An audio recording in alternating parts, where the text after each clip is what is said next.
तो हेलो साथियों, गणेशाय भट्ट के इस यूट्यूब चैनल में मैं राहुल सर आप सभी साथियों का बहुत बहुत स्वागत करता हूं। तो साथियों, है ना, संग्राम की जो तैयारी है बिल्कुल हो चुकी है। हमारी कंटिन्यू जो वीडियो आपको हम प्रोवाइड कर रहे हैं, तो आई होप आप सभी बहुत अच्छे से वीडियो को देख रहे होंगे और मज़ा ले रहे होंगे। तो मेरे भाई, जहां डाउट लगे, जहां प्रॉब्लम हो, बिल्कुल मुझे कॉल कर सकते हैं, बिल्कुल मुझे बता सकते हैं। कमेंट बॉक्स इसलिए होता है ताकि आप अपनी प्रॉब्लम को बताएं। तो बिल्कुल आप प्रॉब्लम बताएं, कैसा लग रहा है आपको पढ़ने में ये भी ज़रूर बताएं। ये भी हमें ज़रूर बताएं कि सर आप कैसा लग रहा है आपको पढ़ने में, अच्छा लग रहा है, बुरा लग रहा है, या किस टाइप का लग रहा है, वो ज़रूर बताएं, अपनी राय ज़रूर दें। ठीक है। तो आज हमारा जो चैप्टर नंबर 1 था, उसका ये हमारा पार्ट नंबर 3 है। और पार्ट नंबर जो 3 है, जिसमें हम जानने वाले हैं मेरे भाई हेनरी का नियम। जो आपका हेनरी का नियम है, इस चैप्टर नंबर या पार्ट नंबर 3 में जो है ना हम जानेंगे। बट मेरे भाई, यहाँ पर बात यह है कि हेनरी नियम से पहले भी हमें कुछ बातों का ध्यान रखना होता है। तो उन बातों को जब तक हम जानेंगे नहीं, अच्छे से समझेंगे नहीं, हेनरी नियम पर हम बहुत अच्छे से नहीं पहुँच पाएंगे। तो हमारा और आपसे वादा है कि मैं आपको बहुत अच्छे से एक एक चीज़ क्लियर करते हुए चलूँगा। तो आइए दोस्तों, हेनरी नियम से कुछ पहले चीज़ों को जानेंगे। तो उन चीज़ों को हम जानते हैं। तो वो चीज़ हमारी क्या है मेरे भाई, वो हमारा टॉपिक क्या है? वो हमारा टॉपिक है गैस की द्रव में विलेयता। गैस की द्रव में विलेयता। गैस की द्रव में मेरे भाई विलेयता होता है। अब गैस की द्रव में विलेयता का मतलब क्या है सर? देखो, विलेयता का मतलब कुछ नहीं होता मेरे भाई, विलेयता का मतलब होता है घुलना। विलेयता का मतलब मेरे भाई क्या होता है? घुलना। अब देखो, यहाँ नाम लिखा है गैस की द्रव में विलेयता। गैस की द्रव में विलेयता मतलब मेरे भाई आपको करना क्या है? गैस जो होती है, इस गैस को द्रव में मिलाना है।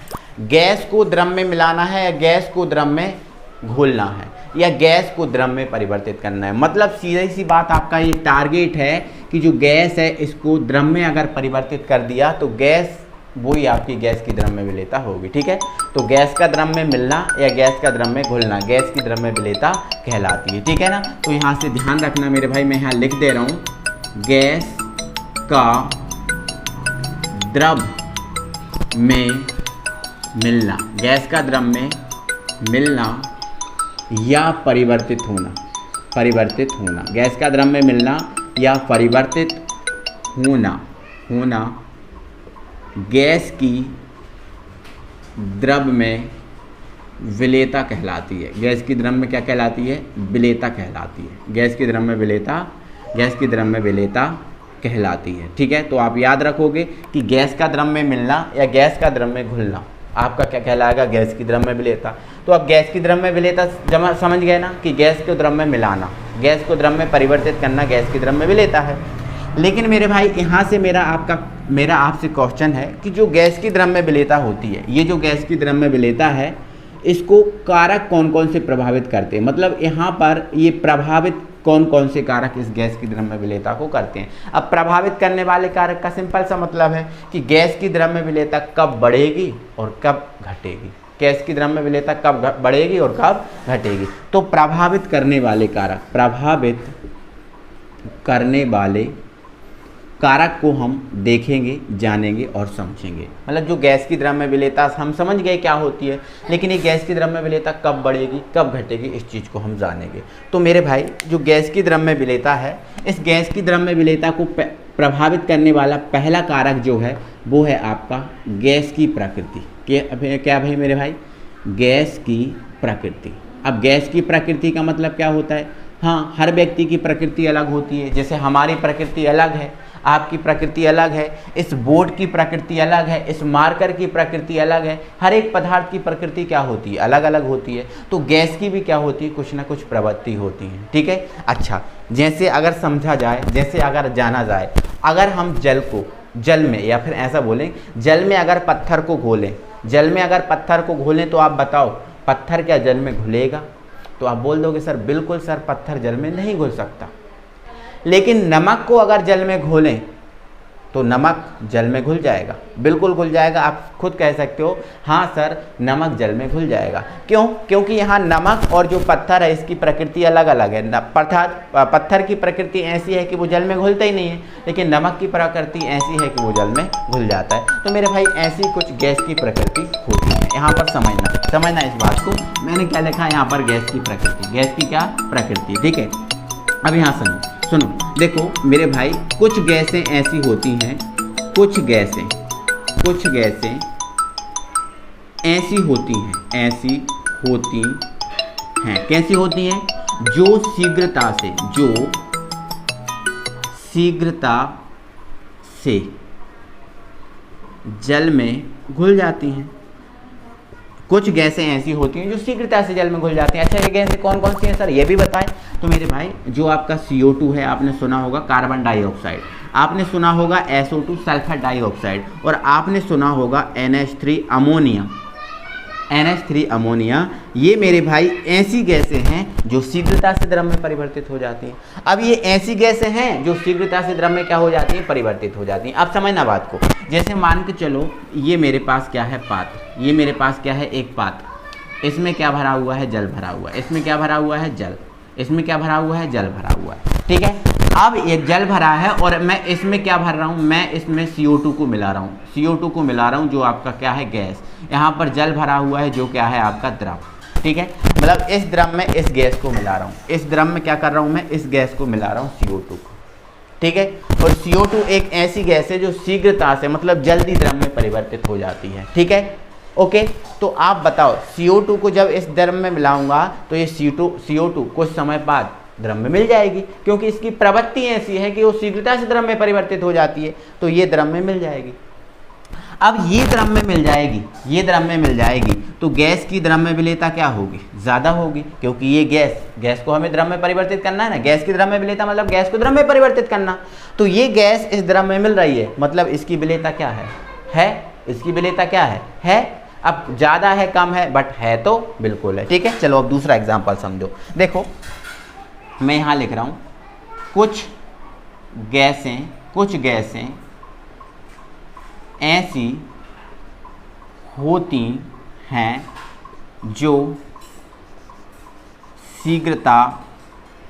जो शीघ्रता से द्रव में परिवर्तित नहीं होती। कुछ गैसें ऐसी होती हैं जो शीघ्रता से द्रव में परिवर्तित नहीं होती। अब देखो मैंने यहाँ पर क्या लिख दिया? कुछ गैसें ऐसी हैं जो शीघ्रता से द्रव में परिवर्तित हो जाती हैं, जैसे ये द्रव में परिवर्तित शीघ्रता से हो जाती हैं। लेकिन मेरे भाई यहाँ लिख रहा हूँ मैं एरो करके, कुछ गैसें ऐसी होती हैं जो शीघ्रता से द्रव में परिवर्तित नहीं होती। सर ये कौन कौन सी होती हैं? तो देखो मेरे भाई, ये जो H2 है, ये जो आपका N2 है, जो मूल रूप से गैस होती हैं, जो मूल रूप से गैस अवस्था में होती हैं, वो गैसें ऐसी होती हैं जो शीघ्रता से द्रव में परिवर्तित नहीं होती। अब मूल रूप से कितनी गैसें होती हैं? तो मेरे भाई मूल रूप से 11 गैसें होती हैं। कितनी होती हैं? 11। जैसे H2 हुआ, N2 हुआ, O2 हुआ, ठीक है, F2 हुआ, Cl2 हुआ, है ना, हीलियम हुआ, नियॉन हुआ, आर्गन हुआ, क्रिप्टॉन हुआ, जिनॉन हुआ और रेडान हुआ। ये देखो आप 11 हो गई। 1 2 3 4 5 6 7 8 9 10 11।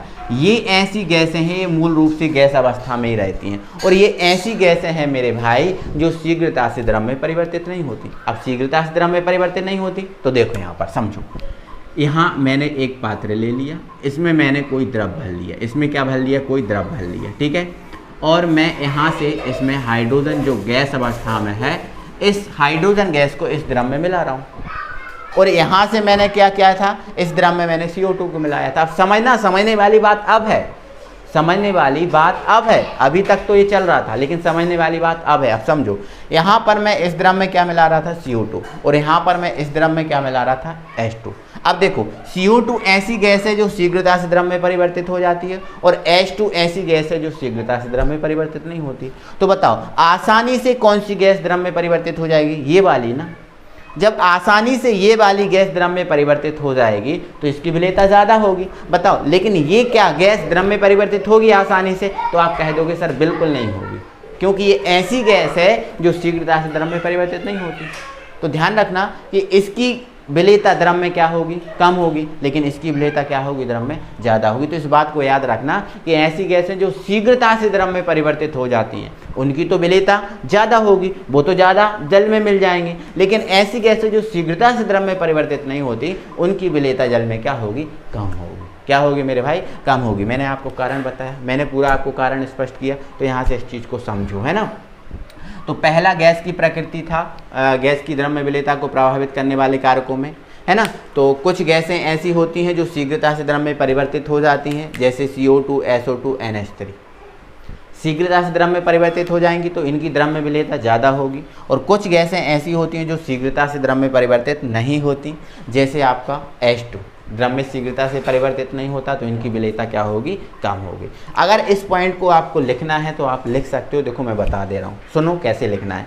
कुछ गैसें ऐसी होती हैं, कुछ गैसें ऐसी होती हैं जो शीघ्रता से द्रव्य में परिवर्तित हो जाती हैं। कुछ गैसें ऐसी होती हैं जो शीघ्रता से द्रव्य में परिवर्तित हो जाती हैं, जैसे CO2, SO2, NH3 आदि की द्रव्य विलेयता अधिक होती है। किंतु कुछ गैसें ऐसी होती हैं जो शीघ्रता से द्रव्य में परिवर्तित नहीं होती, जैसे H2, N2, O2 एग्जैक्ट्रा कर लेना, ठीक है। आधी की द्रव्य विलेयता कम होती है, सिंपल सी बात है। जो शीघ्रता से द्रव्य में परिवर्तित हो जाएंगे उनकी विलेयता ज़्यादा, और जो शीघ्रता से द्रव्य में परिवर्तित नहीं होंगे उनकी विलेयता कम। आई होप इस चीज़ को आप समझे होंगे, बहुत अच्छे तरीके से, बहुत बेहतरीन तरीके से इस चीज़ को आप अपने दिमाग में जमा पाए होंगे, सेट कर पाए होंगे, ठीक है। तो ये गैस की हमने क्या समझ लिया, प्रकृति। तो गैस की द्रव्य विलेयता गैस की प्रकृति पर भी निर्भर करती है। तो मेरे भाई यही जो पॉइंट हैं, यही पॉइंट आपके नीट में क्वेश्चन के रूप में बन जाते हैं। तो यहाँ से अगर इस चीज़ को समझ गए हो तो मैं इस चीज़ को हटा रहा हूँ और इस चीज़ों को मैं बढ़ा रहा हूँ आगे, ठीक है ना। चलो तो मैं इसको हटा दे रहा हूँ, ठीक है ना मेरे भाई। चलो मैंने इसको हटा दिया और गैस की प्रकृति हमारा पॉइंट जो था हमने समझ लिया। आई होप आप सब समझ गए होंगे, कोई दिक्कत नहीं है, ठीक है ना मेरे भाई। चलो अगला पॉइंट समझेंगे। पहला पॉइंट हमने समझ लिया गैस की द्रव्य विलेयता को प्रभावित करने वाली कारकों में। अब हम समझेंगे दूसरा पॉइंट। तो सुनो, दूसरा पॉइंट है मेरे भाई ताप। दूसरा पॉइंट है हमारा क्या, ताप। क्लियर, सुनो। टेम्परेचर, ताप मतलब क्या होता है, टेम्परेचर। ये रहा टेम्परेचर,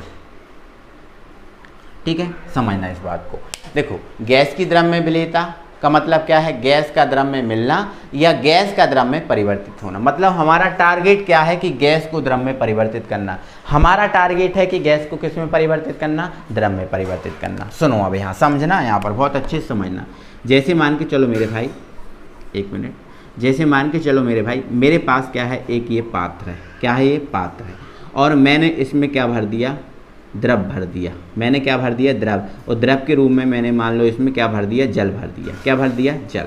अब मैं क्या कर रहा हूँ, इसको यहाँ से गर्म कर रहा हूँ। मैं इसको क्या कर रहा हूँ, गर्म कर रहा हूँ, ठीक है। अब जब मैं गर्म कर रहा हूँ, देखो इसमें भरा हुआ है द्रव, इसमें क्या भरा हुआ है, द्रव भरा है। अच्छा, मैं जब इसको गर्म करूँगा, तो आपने खुद अपने एग्जाम्पल में घर पे ये चीज़ समझी होगी, जानी होगी कि जब भी किसी जल को या किसी द्रव को गर्म किया जाता है तो वो द्रव जो है वो वाष्प में परिवर्तित हो जाता है। वाष्प मतलब भाप में परिवर्तित हो जाता है, समझ रहे हो ना। भाप, इसको हम वाष्प भी बोल सकते हैं। वाष्प में परिवर्तित हो जाता है या भाप में परिवर्तित हो जाता है, आपने सुना होगा। और भाप आपका क्या है, गैस अवस्था में। भाप आपका क्या है, गैस अवस्था में। तो मतलब यूँ कह सकते हैं कि जब हम किसी द्रव को गर्म करते हैं, तो वो गैस अवस्था में परिवर्तित हो जाता है। ऐसा हम कह सकते हैं कि जब भी किसी द्रव को गर्म किया जाता है तो वो गैस अवस्था में परिवर्तित हो जाता है।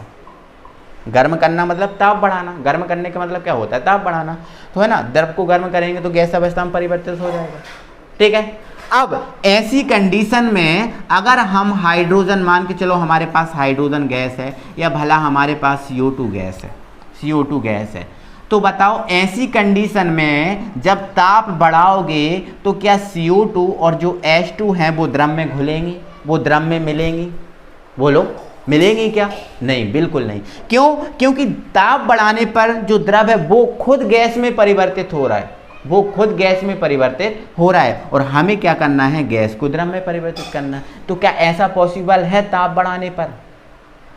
हाँ, ताप ना बढ़ाते तो हो सकता है पॉसिबल होता, बट ताप बढ़ा रहे हैं हम, तो ताप बढ़ाने पर कोई गैस क्या द्रव्य में मिल पाएगी?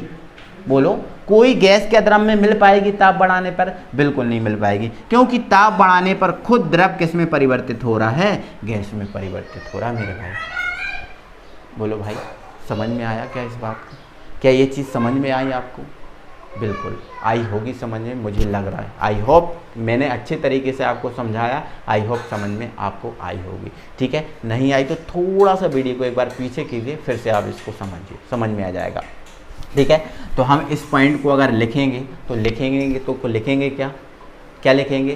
ताप बढ़ाने पर गैस की द्रव्य विलेयता। अच्छा, ताप बढ़ाने पर गैस की द्रव्य विलेयता क्या होगी? घटेगी, क्योंकि ताप बढ़ा रहे हैं तो द्रव गैस में परिवर्तित हो रहा है, और हमें क्या करना है? गैस को द्रव में परिवर्तित, तो उल्टा हो रहा है ना, तो घटेगी, है ना। तो लिख लो आप, ताप बढ़ाने पर गैस की द्रव्य विलेयता घटती है। क्यों? क्योंकि ताप बढ़ाने पर द्रव गैस में परिवर्तित हो जाता है। ताप बढ़ाने पर द्रव गैस में परिवर्तित हो जाता है, और हमें क्या करना था? गैस को द्रव में परिवर्तित। ठीक है, इसलिए क्या होता है? ताप बढ़ाने पर गैस की द्रव्य विलेयता घट जाती है। क्लियर हो गया? कोई दिक्कत है मेरे भाई? यहाँ तक आई होप कोई दिक्कत नहीं होगी। ठीक है ना। अब हम समझेंगे तीसरा पॉइंट, और जो है हमारा तीसरा पॉइंट दाब। तीसरा पॉइंट हमारा क्या है? दाब, जिसको हम बोलेंगे प्रेशर। क्या बोलेंगे मेरे भाई? प्रेशर। तो इस पॉइंट को हम समझेंगे अच्छे तरीके से। जैसे हमने 2 पॉइंट समझे, उसी टाइप से हम तीसरा पॉइंट भी बहुत बेहतरीन तरीके से समझेंगे। ठीक है मेरे भाई, चलो यहाँ समझो। जैसे मान के चलो मेरे भाई, मेरे पास क्या है? एक पात्र है। ठीक है, चलो मैं इस चीज़ को हटा रहा हूँ मेरे भाई। ठीक है, इस चीज़ को हटा रहा हूँ ताकि मैं अच्छे से आपको क्लियर कर पाऊँ। ठीक है, चलो ये हटा दिया मैंने। यहाँ समझो, दाब की बात हो रही है, और ये हमारे पास क्या है? एक पात्र है। मेरे पास क्या है मेरे भाई? एक पात्र है। ठीक है, चलो पहले तो आप ये बता दो, इससे पहले मैं एक चीज़ आपको बता दे रहा हूँ। आपके घर में सिलेंडर तो हो गई, आपके घर में गैस सिलेंडर होगा, बिल्कुल होगा।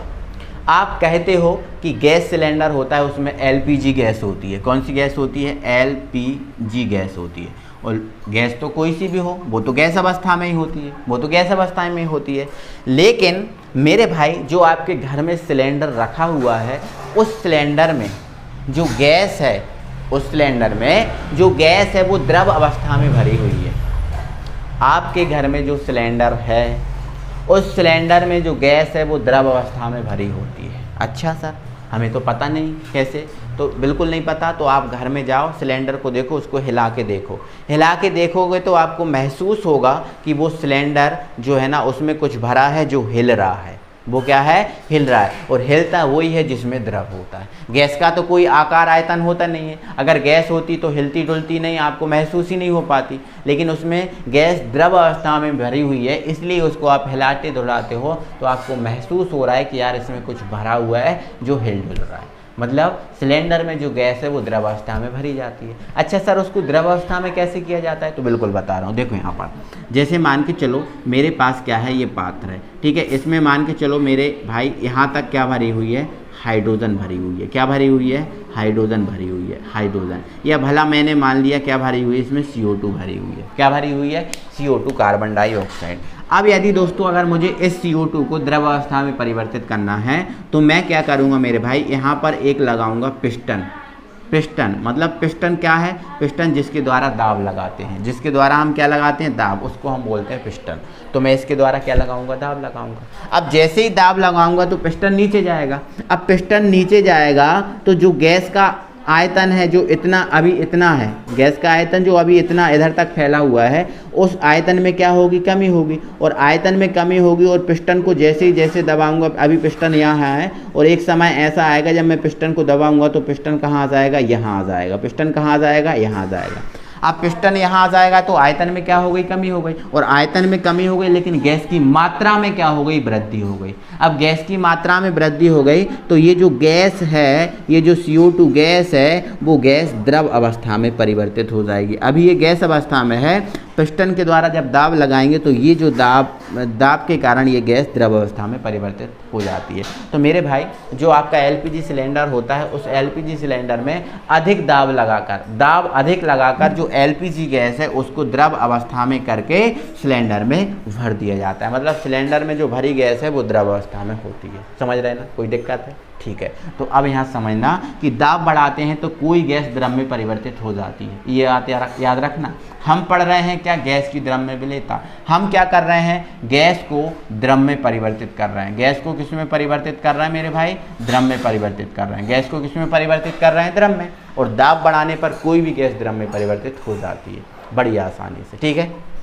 चलो जैसे मान के चलो हमारे पास क्या है, ये पात्र है, हमारे पास क्या है, पात्र, इसमें यहाँ तक भरा हुआ है द्रव, यहाँ तक भरा हुआ है द्रव भरा हुआ है, और इसमें मैं हाइड्रोजन गैस को मिला रहा हूँ, हाइड्रोजन गैस को मिला रहा हूँ। और मैंने यहाँ पर लगा दिया पिस्टन, मैंने यहाँ पर लगा दिया क्या, एक पिस्टन, जिसके द्वारा मैं लगाऊंगा दाब। मैं जिसके द्वारा क्या लगाऊंगा, दाब लगाऊंगा, ठीक है। ये गैस है, ये क्या है, गैस है। तो मेरे भाई जैसे ही मैं इस पिस्टन के द्वारा दाब लगाऊंगा, जैसे ही मैं इस पिस्टन के द्वारा दाब लगाऊंगा, तो ये जो गैस है ये गैस द्रव में मिल जाएगी। ज़्यादा से ज़्यादा मात्रा में ये जो गैस है वो द्रव में मिल जाएगी, क्योंकि दाब बढ़ाऊंगा तो इसके आयतन में क्या हो जाएगी, कमी। लेकिन इसके आयतन में तो कमी हो जाएगी, लेकिन मात्रा में क्या हो जाएगी, वृद्धि। और जब मात्रा में वृद्धि हो जाएगी तो जो गैस है वो द्रव में परिवर्तित हो जाएगी। ठीक इसी प्रकार से ध्यान रखना। तो दाब लगाकर किसी भी गैस को द्रव में परिवर्तित कर सकते हैं। तो दाब लगाएंगे तो ये गैस द्रव में परिवर्तित हो जाएगी,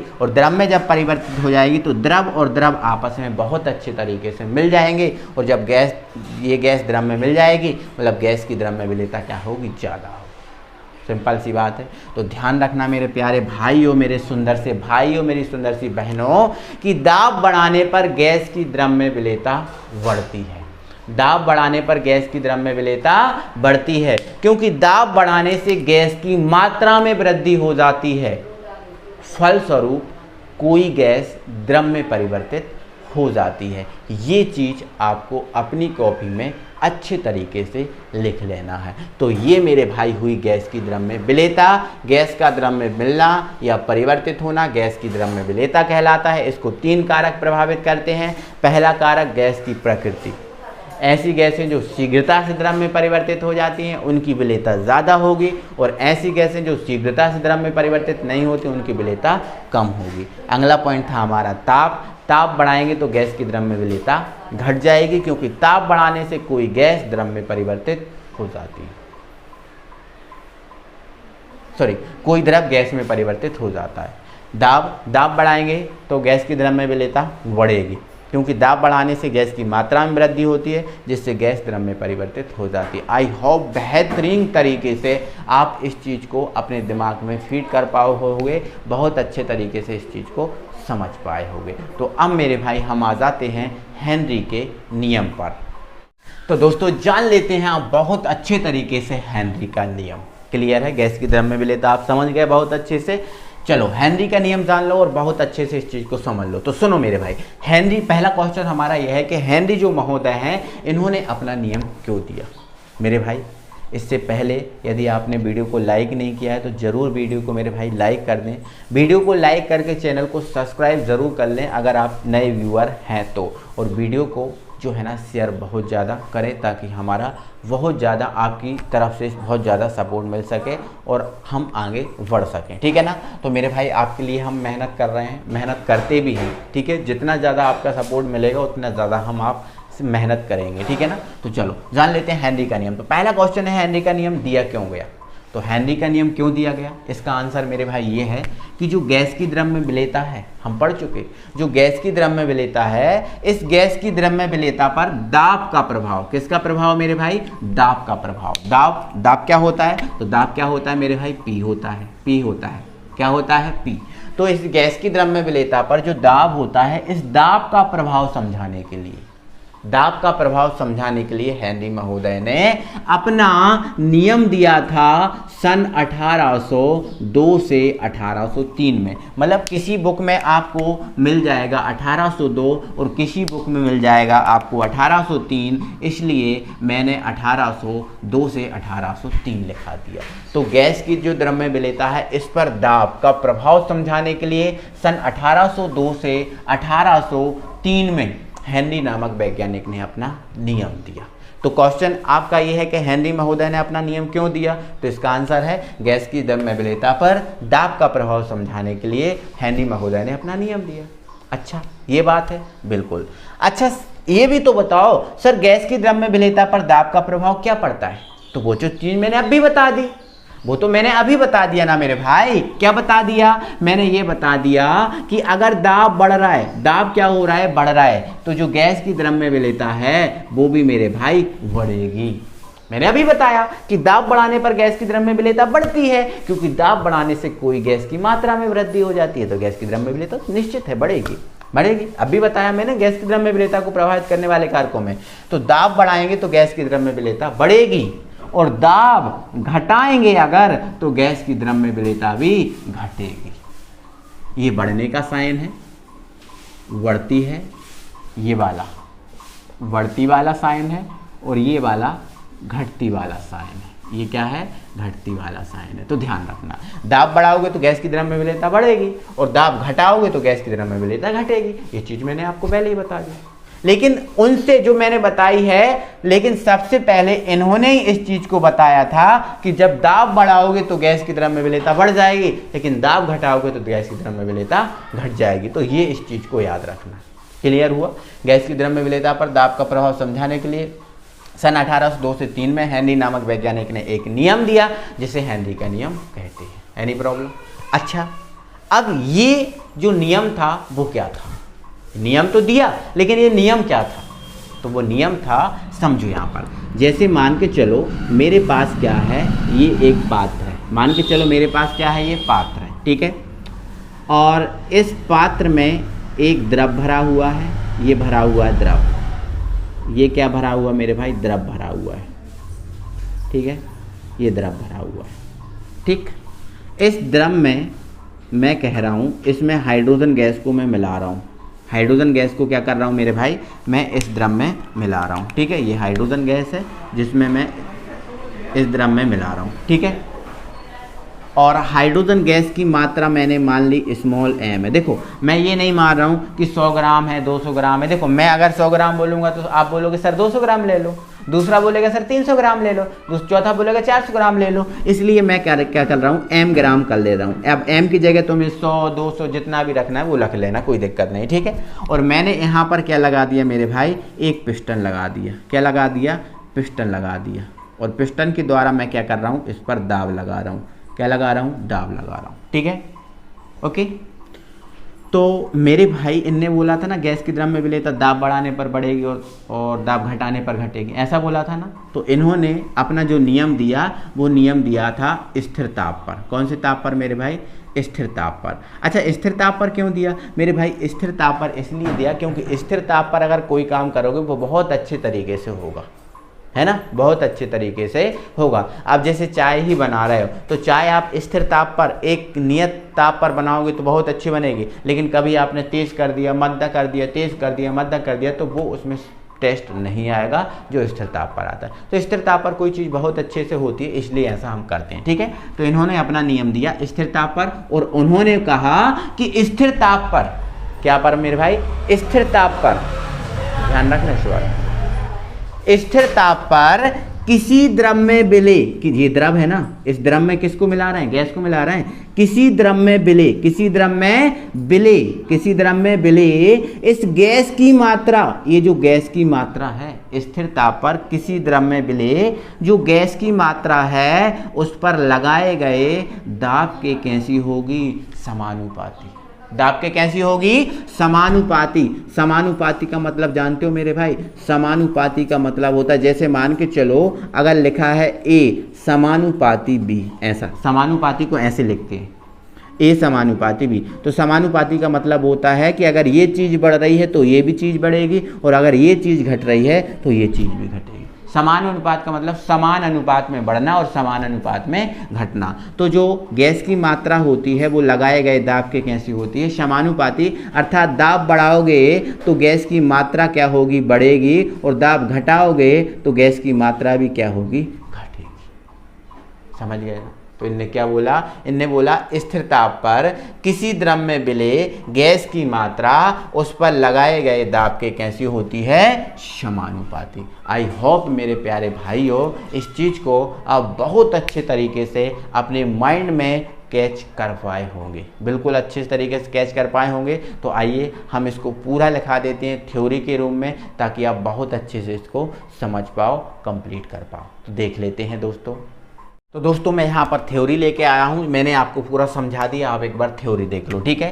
क्या है? गैस की द्रव्य विलेयता, गैस की द्रव्य विलेयता पर दाब का, किसका मेरे भाई? दाब का प्रभाव समझाने के लिए, दाब का प्रभाव समझाने के लिए हेनरी नामक वैज्ञानिक ने सन 1802 से 3 में, सन 1802 से 3 में एक नियम दिया, जिसे हम बोलते हैं हेनरी का नियम। आप यहाँ लिख लेना, जिसे हेनरी का नियम कहते हैं, ठीक है। इस नियम के अनुसार, ये नियम जो है इसमें क्या बोला गया उस चीज को समझो। तो देखो स्थिर ताप में, देखो मैंने ये बोला था ना, स्थिर ताप पर, किस ताप पर? स्थिर ताप पर किसी द्रव में, मतलब ये जो द्रव है इसमें गैस को मिला रहे हैं, तो किसी द्रव में विलेय, किसी द्रव में विलेय गैस की मात्रा, इस पॉइंट को याद रखना, किसकी मात्रा? गैस की मात्रा। स्थिर ताप पर किसी द्रव में विलेय गैस की मात्रा, उस पर लगाए गए दाब, उस पर लगाए गए क्या? दाब की कैसी होती है? समानुपाती होती है। कैसी होती है मेरे भाई? समानुपाती होती है। तो आई होप आप बहुत बेहतरीन तरीके से इस चीज़ को अपने दिमाग में फीड कर पाए होंगे, कैच कर पाए होंगे, ठीक है ना। तो मैं इस चीज़ को मेरे भाई आगे बढ़ा रहा हूँ, आगे तो मैं बिल्कुल बढ़ाऊँगा, कोई दिक्कत नहीं है, लेकिन मैं इससे पहले ये जो यहाँ पर ये चीज़ें लिखी हैं इनको हटाऊँगा। तो देखिए दोस्तों मैंने क्या लगाया है, यदि गैस की मात्रा स्मॉल m मान ले रहा हूँ और लगाया गया दाब क्या है? P है, ठीक है। गैस की मात्रा m और लगाया गया दाब क्या है? P है। तब इस नियम के अनुसार क्या हो जाएगा? गैस की मात्रा लगाए गए दाब के कैसी होती है? समानुपाती होती है ना। तब क्या हो जाएगा? m समानुपाती P, m समानुपाती P, बिल्कुल सिंपल सी बात है, हो जाएगा क्योंकि ये नियम में बोला गया।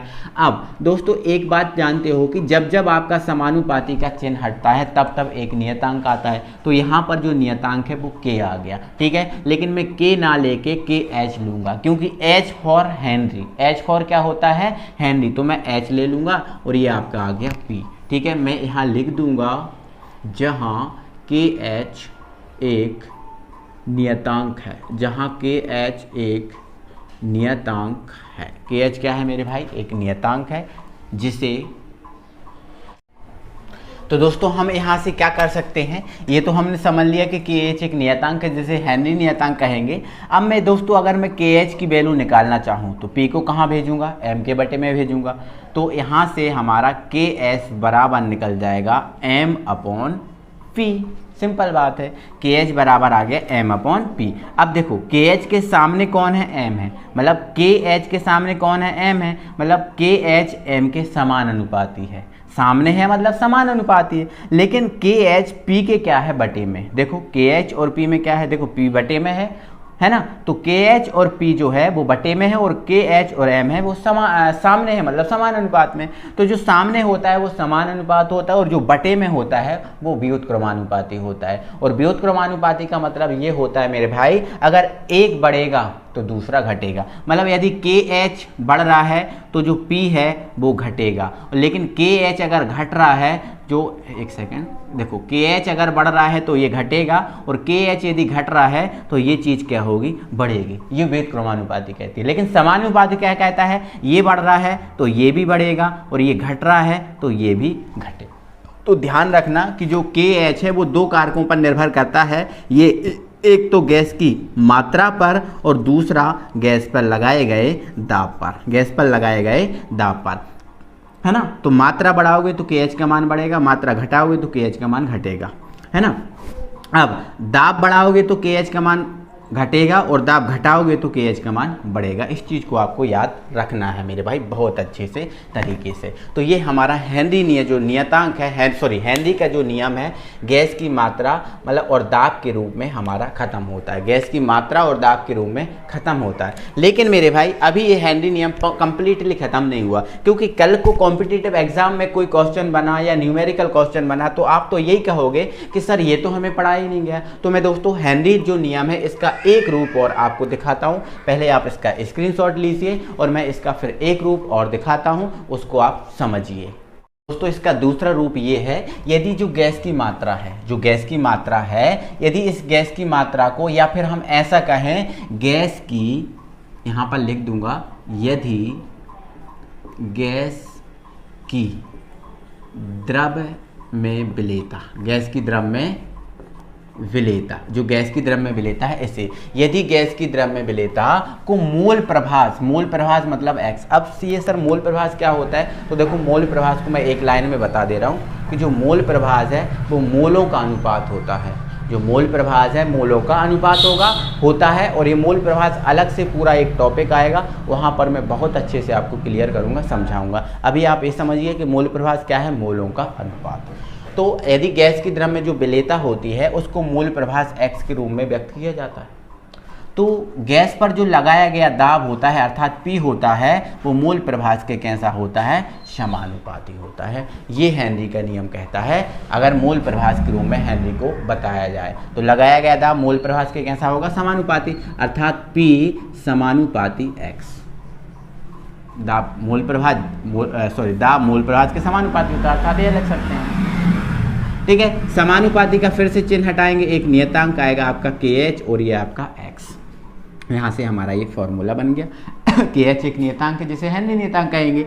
अगर मैं फिर से यहाँ पर KH का मान निकालना चाहूँ तो x को P के बटे में भेजूंगा तो ये हो जाएगा P बटे x। तो यहाँ से आपका जो KH है मोल प्रभास के रूप में दाब के कैसा होता है, समानुपाती होता है, और मोल प्रभास के कैसा होता है, व्युत्क्रमानुपाती होता है। यहाँ से अब समानुपाती होता है मतलब KH का मान बढ़ेगा तो P का मान बढ़ेगा, और P का मान बढ़ेगा तो KH का मान बढ़ेगा, और घटेंगे तो ये घटेंगे। लेकिन ये व्युत्क्रमानुपाती है तो KH का मान बढ़ेगा तो x का मान क्या होगा, घटेगा, और KH का मान घटेगा तो इसका मान क्या होगा, बढ़ेगा। तो ये आपको याद रखना है, P बराबर KHX। इसको बहुत अच्छे तरीके से याद रखना, बेहतरीन तरीके से याद रखना है, क्योंकि इससे आपके न्यूमेरिकल बनेंगे कॉम्पिटिटिव एग्जाम में। क्योंकि ये आपको पता नहीं होता, वो चीज़ तो जनरली आपको पता होती है लेकिन ये चीज़ पता नहीं होती। तो इस फॉर्मूले को याद रखना। मैं भी इससे न्यूमेरिकल कराऊंगा, किस किस टाइप के न्यूमेरिकल बनते हैं वो मैं आपको करा के दिखाऊंगा, समझाऊंगा। आई होप आप यहाँ से समझ गए होंगे हेनरी नियम को, कोई दिक्कत नहीं है। ठीक है ना। चलो अब मेरे भाई हेनरी नियम की कुछ सीमाएं हैं, उन सीमाओं को भी जल्दी से मैं कवर करा दे रहा हूँ। ठीक है, वीडियो थोड़ा सा लंबा हो गया बट कोई दिक्कत नहीं मेरे भाई, हमने काफ़ी चीज़ों को समझा है, काफ़ी चीज़ों को अच्छे तरीके से जाना है। तो हेनरी नियम की सीमाएं ये आपकी ये है कि पहला देखो, हमने बोला था कि दाब बढ़ाओगे तो गैस की द्रव में विलेयता बढ़ेगी और दाब घटाओगे तो गैस की द्रव में विलेयता बढ़ेगी।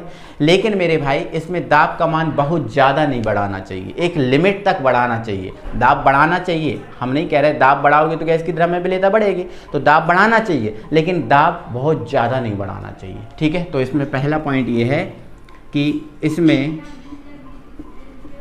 दाब का मान, इसमें दाब का मान बहुत अधिक नहीं होना चाहिए। इसमें दाब का मान बहुत अधिक नहीं होना चाहिए, ध्यान रखना।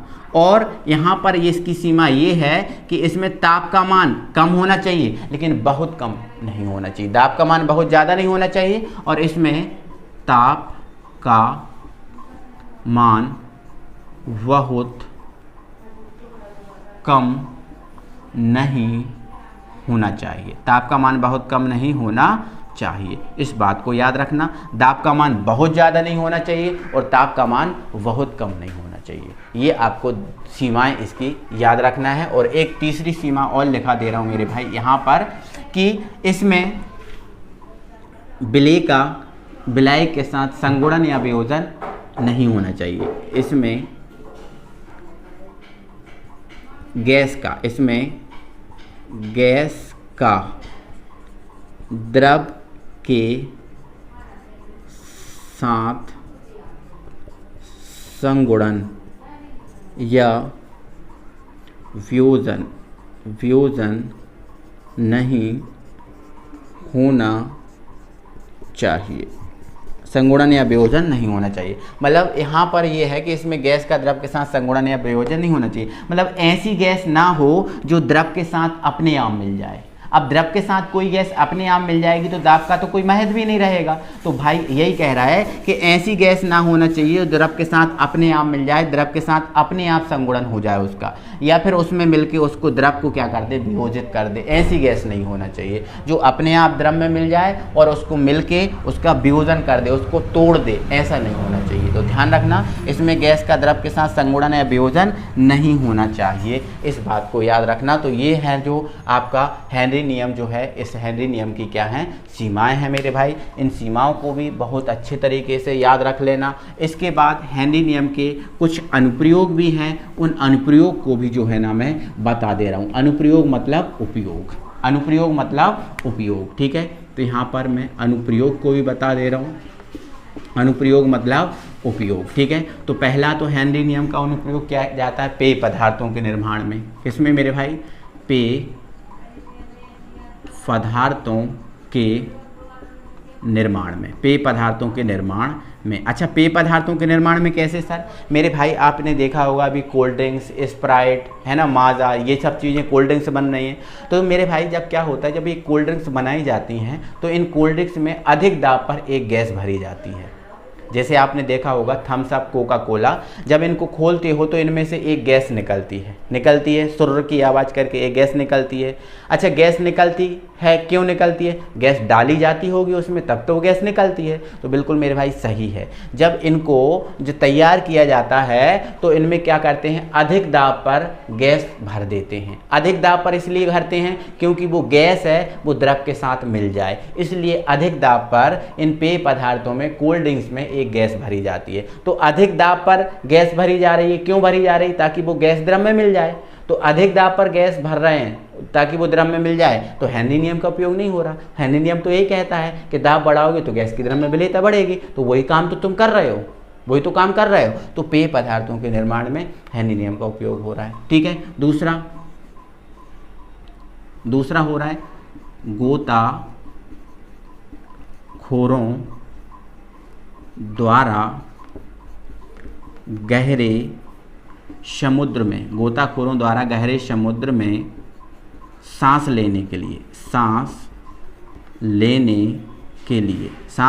के लिए जो गोताखोर होते हैं, जो गहरे गहरे समुद्र में गहरे गहरे समुद्र में गोता लगाते हैं। अब यहाँ समझना बात को, जैसे मान के चलो मेरे भाई ये समुद्र है, ठीक है। यहाँ पर कोई व्यक्ति यहाँ से ऊपर से गोता लगाया और गोता लगा के कहाँ पे पहुँचा, ये वाला व्यक्ति यहाँ पहुँचा, ठीक है। अब यहाँ पहुँचा तो देखो इसके ऊपर बहुत सारा द्रव है। अब बहुत सारा इसके ऊपर द्रव है तो वो द्रव क्या इस व्यक्ति के ऊपर दाब नहीं लगाएगा? लगाएगा ना। अब जब दाब लगाएगा इस व्यक्ति पे तो जो वायु, देखो दाब लगाएगा ये व्यक्ति पे, है ना। और ये जो व्यक्ति है सांस के लिए ऑक्सीजन के रूप में मतलब वायु का उपयोग कर रहा है। किसका उपयोग कर रहा है? सांस लेने के लिए किसका उपयोग कर रहा है? वायु का उपयोग कर रहा है।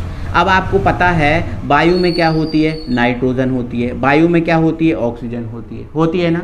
तो देखो अब ये व्यक्ति समुद्र में है, पानी के नीचे है, तो ऊपर से पानी इस पर क्या लगा रहा है? दाब। और दाब लगा रहा है और ये सांस लेने के लिए किसका उपयोग कर रहा है? वायु का उपयोग कर रहा है। अब वायु का उपयोग कर रहा है तो वायु में उपस्थित क्या होती है? नाइट्रोजन।